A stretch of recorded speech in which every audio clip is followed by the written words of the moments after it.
नमस्कार, मैं हूं मृत्युंजय कुमार झा और आपकी खबर आपका फ़ायदा में आपका स्वागत है। आज का हमारा शो है नींद चुराई तूने। नींद पे ये शो इसलिए महत्वपूर्ण है क्योंकि सोशल मीडिया हमारी नींद पर सीधा अटैक कर रहा है। व्हाट्सएप, फेसबुक और इंस्टाग्राम जैसे प्लेटफॉर्म्स का दखल इतना बढ़ गया है कि बढ़ता स्क्रीन टाइम हमारी नींद को बुरी तरह से प्रभावित कर रहा है, जिससे हमारी उम्र भी घट सकती है। ताज़ा रिपोर्ट के मुताबिक अगर रोज़ाना 7 से 9 घंटे की नींद पूरी की जाए तो ना सिर्फ सेहत बेहतर रहती है बल्कि उम्र भी बढ़ती तो है, लेकिन आप उम्रदराज नहीं दिखते हैं, मतलब आप हेल्दी रहते हैं। अमेरिका की एक यूनिवर्सिटी में एक रिसर्च हुआ है जिसमें ये दावा किया गया है कि ज़्यादा अगर आप ठीक ठाक नींद लेते हैं 6 से 9 घंटे की तो आप हेल्दी रहते हैं। तो अब सवाल ये है कि आपके लिए अच्छी नींद क्यों ज़रूरी है, अगर आप पूरी नींद नहीं लेते हैं तो क्या क्या ख़तरे हैं, इन तमाम मुद्दों पर हम बात करेंगे। लेकिन उससे पहले देखिए ये ख़ास रिपोर्ट।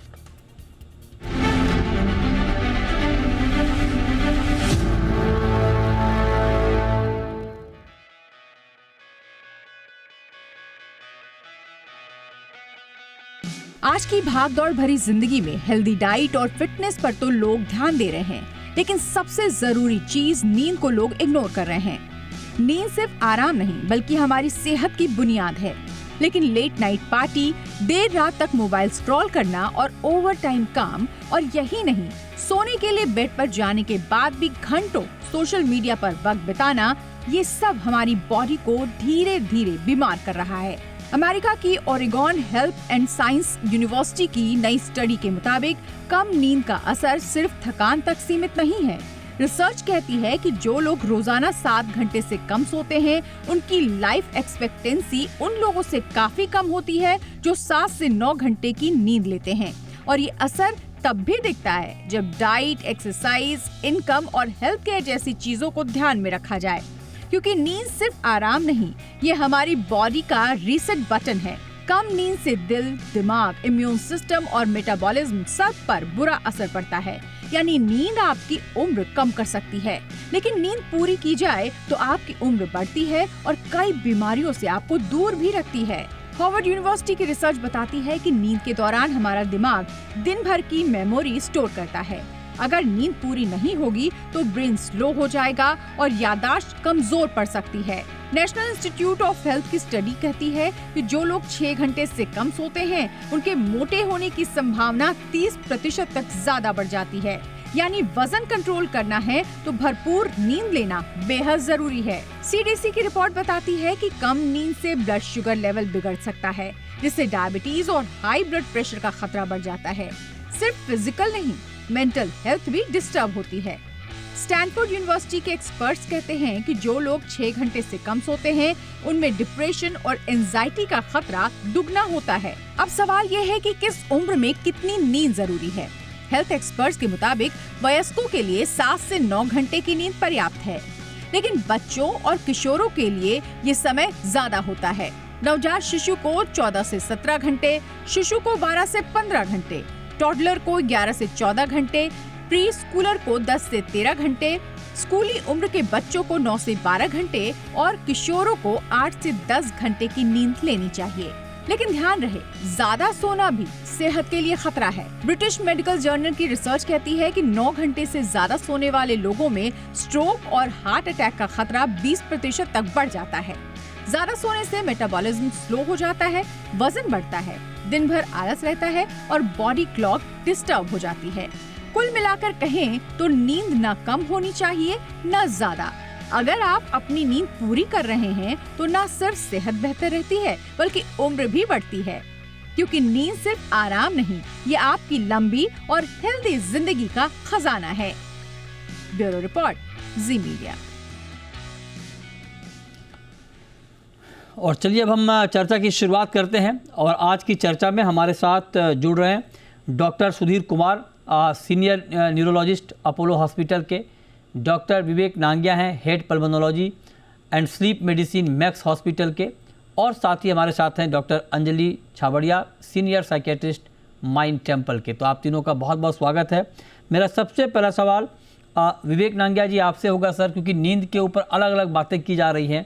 मैं जानना चाहता हूं कि आप लोगों के जरिए हमारे ऑडियंस को एक प्रॉपर जानकारी मिले कि एक्चुअल नींद कितने घंटे की होनी चाहिए जिसको कि हेल्दी माना जाता है। तो आप बताएं सर, एक हेल्दी लाइफ के लिए कितने घंटे की नींद ज़रूरी है? देखिए, जैसा कि आपने अपनी रिपोर्ट में भी दिखाया कि जो नींद है वो डिफरेंट एज ग्रुप्स के लिए डिफरेंट रिक्वायरमेंट होती है। हाँ। जब छोटे बच्चे हैं उनकी रिक्वायरमेंट कहीं ज्यादा है, जब अडल्ट्स हैं उनकी थोड़ी कम हो जाती है, और जो वृद्ध हैं उनकी और थोड़ी कम हो जाती है। सो टॉडलर्स के लिए जो है ये माना जाता है कि न्यूबॉर्न से टॉडलर्स 12 से 14 घंटे रोज सोना चाहिए उनको। फिर जब स्कूल जाने लगते हैं बच्चे, सो 10 से 12 घंटे। जो अडोलेसेंट्स हो जाते हैं तो अबाउट 8 से 9 घंटे। हम लोग की एज में जब आप मिडिल एजेस में आ जाते हैं तो अप्रोक्सीमेटली 7 to 8 आवर्स। और फिर उसके बाद जो है वो घंटे कम होते जाते हैं आपके। सो एक एल्डरली के लिए 5 to 7 आवर्स के बीच में कुछ भी स्लीप हो। और 30 से 45 साल के लोगों के लिए सर, 30 से 45 साल मोस्टली ऑफिस गोइंग होते हैं, वर्किंग लोग होते हैं। 7 to 9, 7 से 9 घंटे रात को जरूर सोना चाहिए। 7 से 9 घंटे। और जो बच्चे स्कूल जा रहे हैं, मान लीजिए 6, 7, 8, 9, 10th के बच्चे हैं, उनको कितने घंटे की नींद? उनके अबाउट 9 से 10 घंटे होनी चाहिए। अच्छा, पेरेंट्स तो बोलते हैं कि इतना सोओगे तो पढ़ोगे कब? नहीं हाँ ठीक है, 9 से 10 घंटे की नींद। लोअर लिमिट है उनकी, वो 7 से 8 की है, बट 9 से 10 आइडियल टाइम है उनके लिए। अच्छा, 9 से 10 आइडियल टाइम है। अब सुधीर कुमार जी आप बताएं सर, आपके हिसाब से, चूंकि अगर मान लीजिए कोई प्रॉपर नींद नहीं ले पाता है, जो रिक्वायरमेंट है, जैसे अभी सर ने बताया कि अलग अलग एज ग्रुप के हिसाब से, अगर वो उतनी नींद नहीं, जैसे मान लीजिए मुझे अगर 7 घंटे की नींद लेनी है, 9 घंटे की नींद लेनी है, अगर मैं 6 घंटे सो रहा हूँ, 5 घंटे सो रहा हूँ, तो क्या रिस्क है उसका सर? देखिए, आपने एक बहुत ही अच्छा टॉपिक आज चूज किया है नींद के ऊपर, क्योंकि इसके बारे में अवेयरनेस भी कम है। और बहुत लोग मतलब बोलते हैं कि देखिए मैं कम सो के भी मतलब मैं सारा काम कर सकता हूँ। अगर इसका हम देखें दुष्परिणाम, तो एक होता है शॉर्ट टर्म, जो कि अगर आप जैसे 1-2 दिन कम सोएं तो अगर नेक्स्ट डे की हम बात करें तो फिर आपका कॉन्सेंट्रेशन, अटेंशन कम हो जाता है। तो अगर आप ड्राइविंग कर रहे होते हैं तो एक्सीडेंट या व्हीकल क्रैशेस का खतरा बढ़ जाता है। अगर आप कुछ ऐसा काम कर रहे हैं जहां आपको दिमाग लगाना है, सोचना है, तो उसमें आप गलतियां कर सकते हैं। अगर हम लॉन्ग टर्म इफेक्ट्स देखें, जैसे कोई रूटीनली अगर कम सोए 6 घंटे से कम, जैसा आप ये बताया अभी आपने, तो काफी सारे सीरियस बीमारियों का खतरा बढ़ जाता है। तो अगर हम देखें तो जैसे डायबिटीज का खतरा है। अच्छा। तो जो लोग कम सोते हैं उसमें इंसुलिन रेजिस्टेंस ज्यादा होता है, तो डायबिटीज ज्यादा होता है। सिमिलरली अगर उनके बीपी बढ़ सकते हैं, मोटापा का रिस्क बढ़ जाता है, क्योंकि जो हमारे हंगर और सेटाइटी हार्मोन्स रहते हैं वो भी डिसबैलेंस हो जाते हैं। और इन सब के कारण क्या होता है, हार्ट अटैक और स्ट्रोक का रिस्क बढ़ जाता है। और एज ए न्यूरोलॉजिस्ट मैं ये भी बोलना चाहता हूँ कि नींद के टाइम में, खासकर डीप स्लीप में, हमारा जो ब्रेन है उसके जो टॉक्सिक केमिकल्स होते हैं, एमोलॉइड प्रोटीन और टॉर्च जैसे बोलते हैं, जो कि अल्जाइमर्स डिजीज और डिमेंशिया में ब्रेन में जमा हो जाते हैं, तो वो भी हमारे ब्रेन से उसको निकाला जाता है, टॉक्सिन्स को। तो जो लोग कम सोते हैं उनमें डिमेंशिया, भूलने की बीमारी और अल्जाइमर्स का भी रिस्क बढ़ जाता है। ओके। तो ये सारे बीमारियां जो कम सोते हैं उनमें ज्यादा पाए जाते हैं। ये आपने बहुत बढ़िया बताया सर। अब नांगिया जी एक बात बताया, एक तो नींद की बात होगी कितने घंटे सोने चाहिए। अब सवाल ये है कि ठीक है, मान लीजिए कोई रात के 9 बजे सो के अपना कोटा पूरा कर लेता है 7 घंटे 9 घंटे की नींद का, और कोई रात के 11 बजे सो के कोटा पूरा करता है, क्या दोनों में ठीक है बेनिफिट? अगर घंटे पूरे हो जाते हैं तो ये काफ़ी है, या early to bed early to rise वाला कॉन्सेप्ट ही अपनाना चाहिए? सो मृत्युंजय जी, ये बहुत ही अच्छा सवाल आपने पूछा है। ये बेसिकली हमारे बॉडी में भी एक क्लॉक होती है जिसको हम बॉडी क्लॉक कहते हैं या सर्केडियन रिदम कहते हैं। हमारी जो बॉडी, जब आप पैदा होते हैं उससे लेके जब आप अडल्ट ग्रो करते हैं, तो एक पर्टिकुलर पैटर्न है जो फॉलो करता है। रात का टाइम सोने का होता है, दिन का टाइम आपकी एक्टिविटी का होता है। इसके लिए कुछ क्यूज होते हैं जो आपको बताता है कि अच्छा अब ये सुबह हो गई है और अब ये रात है। एक्सेप्ट मतलब बिसाइड्स इसके कि बाहर अंधेरा और उजाला नजर आता है। सो हमें एक वो सर्केडियन रिदम फॉलो करना बहुत जरूरी है, क्योंकि स्लीप जिसको आप एक पैसिव स्टेट मानते हैं, आपको लगता है कि बस आप सो गए तो सिर्फ रेस्ट ही हो रहा है। रेस्ट तो हो रहा है, आपके माइंड के लिए रेस्ट हो रहा है, आपकी बॉडी के लिए रेस्ट हो रहा है, किंतु काफी ऐसे सिस्टम्स हैं जो रात को भी एक्टिव हैं और वो आपके ब्रेन को, आपके बॉडी सेल्स को रिपेयर कर रहे हैं, जैसे कि इम्यून सिस्टम है आपका, जैसे कि हार्ट रेट है, ये सब चलता रहता है रात को भी। सांसें भी है आपकी रात की चलती रहती हैं। सो इंसुलिन सिक्रीशन है, काफी हार्मोन सिक्रीशन रात को होते हैं। सो एक प्रॉपर साइकिल है जो ये फॉलो करते हैं। दिन की एक्टिविटी अलग होती है, रात की एक्टिविटी अलग रात में जल्दी सोना चाहिए सर? सो रात को जो है आपको टाइमली सोना चाहिए, एक पर्टिकुलर फिक्स टाइम पे। क्या टाइम सर, क्या टाइम अच्छा टाइम माना जाता है? 11 के बीच में रात को सो जाना चाहिए। सॉरी सर, रिपीट करेंगे? के लिए आपका 7 to 8 उठ जाना चाहिए। कितने बजे सर? 9 to 11 क्या बताया आपने? 9 to 11 रात को, हाँ, 9 to 11 के बीच में आपको सो जाना चाहिए। ओके और सुबह जो है 7 से 8 के बीच में उठ जाना चाहिए। ये आपका रेगुलर स्लीप पैटर्न होना चाहिए। ओके। अदरवाइज जो हम आपके जितने बीपीओज में काम करते हैं, लेट नाइट तक काम करते हैं, हाँ। आजकल बच्चे जो है रात को 3 बजे सोते हैं, सुबह 10 बजे 12 बजे उठते हैं, हाँ। ये सब कहीं ना कहीं सर्केडियन रिदम डिसऑर्डर्स के शिकार बनेंगे और कहीं ना कहीं इनको मेडिकल प्रॉब्लम्स आएंगी ही आएंगी। ओके, तो बहुत लेट सोना ठीक नहीं है, आप ये कह रहे हैं? बिल्कुल, हमें एक सर्केडियन रिदम जो हमारी बॉडी का होता है, जो सेट पैटर्न्स है, हाँ। रात को 9-10 बजे सो गए आप, सुबह 6-7 बजे उठ गए आप, हाँ। ये पैटर्न फॉलो करना बहुत जरूरी है। राइट, ये आपने बढ़िया बताया। अब हमारे साथ डॉक्टर अंजलि भी हैं। मैम, आप बताइए, हम नींद के ऊपर बात कर रहे हैं कि कितने घंटे की नींद ज़रूरी है और कम ज़्यादा होने से क्या हो सकता है। तो आप बताएं कि साइकोलॉजी के पॉइंट ऑफ व्यू से नींद कितना ज़रूरी है, प्रॉपर नींद? डेफिनेटली नींद ज़रूरी है, क्योंकि नींद का मतलब होता है कि ब्रेन को रेस्ट मिलना। अगर ब्रेन को रेस्ट नहीं मिलेगा तो फिर वो ब्रेन फंक्शन कैसे करेगा? ना हमारा कंसंट्रेशन होगा, ना हम किसी चीज पे अच्छे से अटेंशन दे सकेंगे, और धीरे धीरे हम एंजाइटी डिप्रेशन के शिकार हो जाएंगे। ओके, और अगर आप देखते हैं जो भी साइकाइट्रिक डिस्टर्बेंसेस होती हैं, डिसऑर्डर्स होते हैं, वो पहले नींद की कमी से शुरू हो जाते हैं। आजकल हम देख रहे हैं कि काफी यंगस्टर्स, बच्चे अपने आप को सोशल मीडिया में इतना ज्यादा घेर लेते हैं कि उनकी नींद पे पहले असर होता है, और उस वजह से उनकी पढ़ाई खराब हो जाती है, उनकी मूड खराब हो जाती है। तो ये नींद तो बच्चों के लिए भी बहुत जरूरी है, बुजुर्गों के लिए भी बहुत जरूरी है, क्योंकि माइंड और हेल्थ, जैसे अभी डॉक्टर्स ने बताया है कि हमारी फिजिकल हेल्थ और इमोशनल हेल्थ दोनों पे एग्जैक्टली नहीं करने से बहुत तकलीफ होती है। राइट मैम, ये आपने बढ़िया बताया। नींद नहीं करेंगे तो दिन में नींद आएगी। ये बहुत बहुत सही वैलिड बात आपने कही है, बहुत ज़रूरी है। अब सवाल ये है, नींद के घंटों के बारे में आपको जानकारी मिल गई, कब सोना चाहिए इसकी जानकारी आपको मिल गई। अब सवाल ये है कि प्रॉपर नींद का और फार्मूला क्या होना चाहिए? मसलन कोई वन गो में 4-6 घंटे सो लेते हैं, कोई बीच में ब्रेक करके सोते हैं, या नींद खुलती है बार बार। इन दोनों में क्या फ़र्क है और इन दोनों का इम्पैक्ट क्या होता है? इस पर बात ब्रेक के बाद आप बने रहिए हमारे साथ।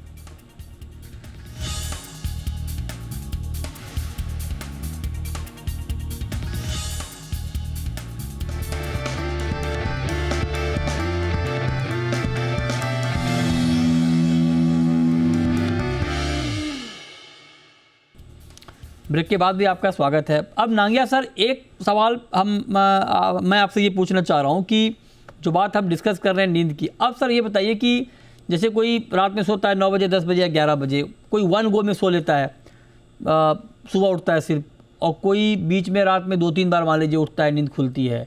क्या वन गो में नींद नहीं होना भी खतरनाक है? बीच में नींद का ब्रेक होना थोड़ा गड़बड़ करता है ओवरऑल स्लीपिंग पैटर्न में? देखिए, जब भी हम स्लीप के बारे में बात करते हैं या नींद के बारे में बात करते हैं, दोनों चीजें बहुत जरूरी है, क्वालिटी भी और क्वांटिटी भी। क्वांटिटी के बारे में तो हमने बात कर ली, किंतु क्वालिटी भी अच्छी होनी बहुत जरूरी है। अगर आप एक गो में नहीं सोते हैं, रात को डिस्टर्ब रहते हैं किसी भी कारणवश, चाहे वो लाउड स्नोरिंग हो, या वैसी नींद टूट रही हो आपकी, या सांस नहीं आ रहा हो, चोकिंग हो रही हो रात को सोते में, तो जब भी आप सुबह उठेंगे कभी फ्रेश नहीं उठेंगे। एज रिजल्ट जो है आपके ब्रेन को, इसका मतलब रात को ठीक से रेस्ट मिला नहीं है, जो बॉडी पार्ट्स को रेस्ट मिलना चाहिए था वो एडिकेटली मिला नहीं है, तो दिन में जो है उनकी परफॉर्मेंस पुअर होगी।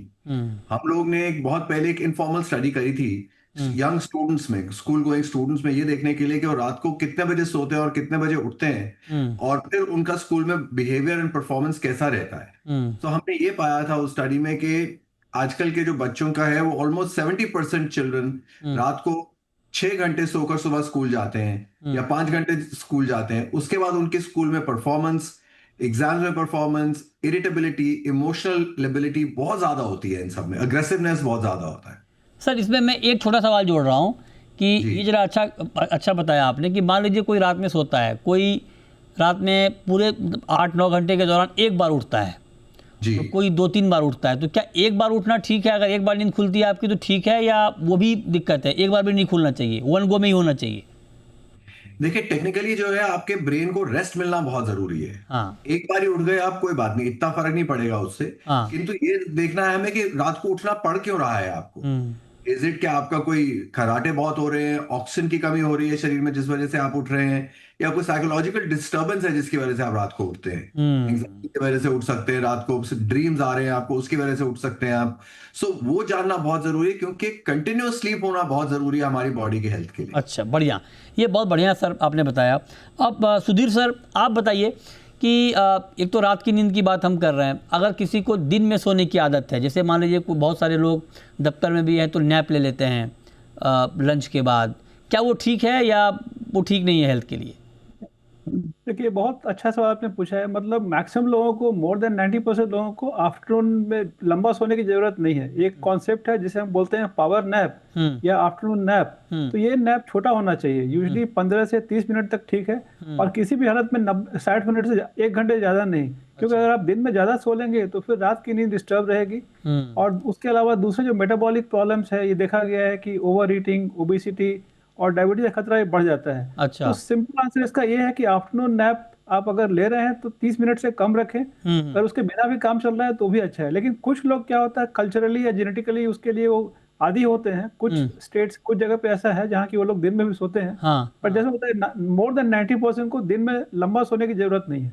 अच्छा, ठीक बात है। अब अंजलि मैम आप बताइए कि सर ने कहा कि दिन में सोने की ज़रूरत नहीं है, लेकिन आमतौर पे कामकाजी लोग भी वीकेंड पे लंच के बाद सोते हैं और रात में जगते हैं, क्योंकि उनकी छुट्टी होती है तो उनको लगता है कि चलो OTT पे कोई सीरीज़ देख लो, कोई मूवी देख लो, कुछ और कर लो, तो लेट नाइट तक जगते हैं और दिन में उसको कंपनसेट करते हैं। तो ये पर्याप्त है, ये ठीक है, या आपको लगता है कि नहीं, बेशक आप दिन में सो गए हों लेकिन रात को पूरी नींद होना ज़रूरी है? देखिए, जब हम ऐसा करते हैं तो हमारा जो सर्केडियन रिदम है वो बिगड़ जाता है, और हमारी बॉडी को फिर मेहनत करनी पड़ती है जब वीकेंड खत्म हो जाता है कि अभी हमें टाइम पे सोना है। तो इट इज बेटर कि अगर आप छोटा सा नैप लें, ये जो रात की नींद को आप डिस्टर्ब नहीं करें, नहीं तो हमारे ब्रेन को कॉन्स्टेंटली एडजस्ट करना पड़ता है कि हमें वापस आना है। बिल्कुल मैम, ये आपने सही बताया। अब नांगिया सर एक बात और, जैसे भी हम नींद की बात कर रहे हैं, आमतौर पे जब रात में लोग सोने जाते हैं तो बड़ा कन्फ्यूज़न होता है कि डिनर करने के कितने घंटे बाद सोने जाएं। तो एक आइडियल सिचुएशन क्या है, हेल्दी सिचुएशन, कि डिनर के तुरंत बाद जाना चाहिए या 2-3 घंटे बाद सोना चाहिए, उसका क्या फार्मूला होना चाहिए सर? सो यूजुअली ये माना जाता है कि शाम के टाइम पे हमें कोई भी कैफीन रिच ड्रिंक नहीं लेनी चाहिए, या कोई भी कैफीन रिच फूड नहीं लेना चाहिए, जैसे कि आपके कोलाज होते हैं, कॉफीज होती हैं, टीज होती हैं, ये सब शाम के टाइम पे अवॉइड करना चाहिए। अल्कोहल अवॉइड करना चाहिए शाम को। अग्रेसिव एक्सरसाइज अवॉइड करनी चाहिए शाम को। अच्छा। डिनर के कम से कम 2 घंटे के बाद सोना चाहिए, उससे पहले नहीं। और डिनर भी लाइट रखना चाहिए। अच्छा, कुछ लोग इसको ऐसे सोचते हैं, हल्की फुल्की सैर के लिए जा सकते हैं, किंतु बहुत एग्रेसिव एक्सरसाइज नहीं करनी चाहिए। अच्छा, जैसे अभी आपने बताया कि डिनर के 2 घंटे बाद, अब मैं उन लोगों के लिए इसको क्लियर कर देना चाहता हूँ आपके जरिए कि डिनर के 2 घंटे के बाद का मतलब, कुछ लोग सोचते हैं कि चलो डिनर के बाद 2 घंटे बाद सोएंगे, लेकिन डिनर करने के बाद लेटे रहो, बेशक सो नहीं, मोबाइल देखो और 2 घंटे के बाद सो। तो इस पर जरा क्लियर कीजिए सर कि सोना जरूरी नहीं, लेटना भी नहीं चाहिए 2 घंटे तक, ऐसा है क्या? 2 घंटे लेटना भी नहीं चाहिए, थोड़ा चलते फिरते रहना चाहिए, एक्टिव रहना चाहिए। मे बी बाहर एक हल्का फुल्का स्ट्रोल के लिए जा सकते हैं। हाँ, राइट, वो कर सकते हैं, पर एग्रेसिव एक्सरसाइज भी नहीं करनी है। राइट। एक आखिरी सवाल सर सुधीर सर आपसे, कि ये तो हम नींद की बात कर रहे हैं, लेकिन क्या ज़्यादा सोना, जैसे मान लीजिए मुझे अगर 7 से 9 घंटे मुझे सोना चाहिए, अगर मैं 10 घंटे सो रहा हूँ, 11 घंटे सो रहा हूँ, क्या ज़्यादा सोना भी नुकसानदायक है सर? डेफिनेटली, ये भी आपने एक अच्छा सवाल पूछा। तो मैक्सिमम रिसर्च में देखा गया है कि जो लोग 9 घंटे ज़्यादा या खासकर 10 घंटे ज़्यादा सोते हैं, तो उनमें भी ये सारे बीमारी जो हमने जिक्र किया, risk of diabetes, high BP, मोटापा, स्ट्रोक और डिमेंशिया, ये सब का ये ज़्यादा पाया जाता है। तो ये इसे हम बोलते हैं एसोसिएशन। ये भी हो सकता है क्योंकि ऑलरेडी उनको कोई डिजीज होने वाली है तो ये ज़्यादा सो रहे होते हैं। तो इतना इंपॉर्टेंट ये है कि कोई अगर ज़्यादा सो रहा हो, 9 घंटे से ज़्यादा और 10 घंटे से ज़्यादा, तो फिर उन्हें डॉक्टर से मिलकर ये पता करना चाहिए कि क्यों ये ज़्यादा सो रहा है, क्योंकि वो भी नॉर्मल नहीं है और उन्हें भी बीमारियाँ ज़्यादा होती हैं। ठीक बात है। बहुत शुक्रिया सर आपका, सुधीर सर आपका, नांगिया सर आपका, मैम आपका, हमारे साथ आज की इस खास चर्चा में जुड़ने के लिए और डिटेल में बताने के लिए कि अच्छी नींद का सेहतमंद फार्मूला क्या होना चाहिए। तो फिलहाल इस शो में इतना ही, छोटा सा ब्रेक के बाद भी खबरें जारी हैं। नमस्कार।